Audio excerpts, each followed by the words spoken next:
નમસ્કાર કલમ યુદ્ધ સમાચારની સાથે હું છું આપની સાથે પાયલ બામભણિયા। તો જોઈએ આજના મહત્વના સમાચારમાં। પાટડી તાલુકાના વિસાવડી ગામની ઓભાહરી તલાવડી પાસેથી દેશી હાથ બનાવટની મઝરલોડ બંદૂક સાથે એસઓજી પોલીસ સ્ટાફ દ્વારા આરોપીને ઝડપી લેવાયો। સુરેન્દ્રનગર સ્પેશિયલ ઓપરેશન ગ્રુપની ઓફિસમાંથી મળતી માહિતી મુજબ સુરેન્દ્રનગર એસઓજી પોલીસ સ્ટાફને રાજકોટ રેન્જ આઈજી અશોક યાદવ અને સુરેન્દ્રનગર જિલ્લા પોલીસ વડા ડોક્ટર ગિરીશ પંડ્યા દ્વારા માર્ગદર્શન આપવામાં આવ્યું છે।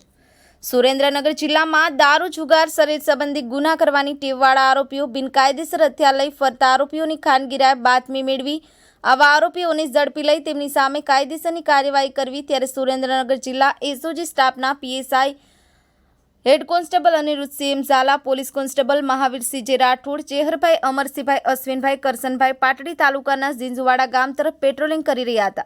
ત્યારે તેમને ખાનગીરાએ બાતમી મળી હતી કે ઝીંઝુવાડા પાસેના વિસાવડી જેનાબાદ રોડ ઉપર આવેલ ઓભાહરી તલાવડી પાસે એક વ્યક્તિ પોતાની સાથે હથિયાર જેવું કંઈક લઈ અને જઈ રહ્યો છે।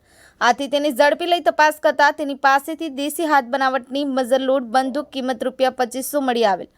આરોપીઓનું નામઠામ પૂછતા આરોપીએ તેનું નામ હબીબ લાખાભાઈ જુનેજા રહે, જેના બાદ ઝીંઝુવાડા રોડ કબ્રસ્તાન સામે બતાવતા તેની ઝડપી લઈ બિનકાયદેસર હથિયાર રાખવાના ગુના અંતર્ગત ઝીંઝુવાડા પોલીસ સ્ટેશનમાં ફરિયાદ દાખલ કરાવતા ઝીંઝુવાડા પોલીસ દ્વારા તપાસ શરૂ કરવામાં આવી છે। વિજય જોશી, કલમ યુદ્ધ સમાચાર।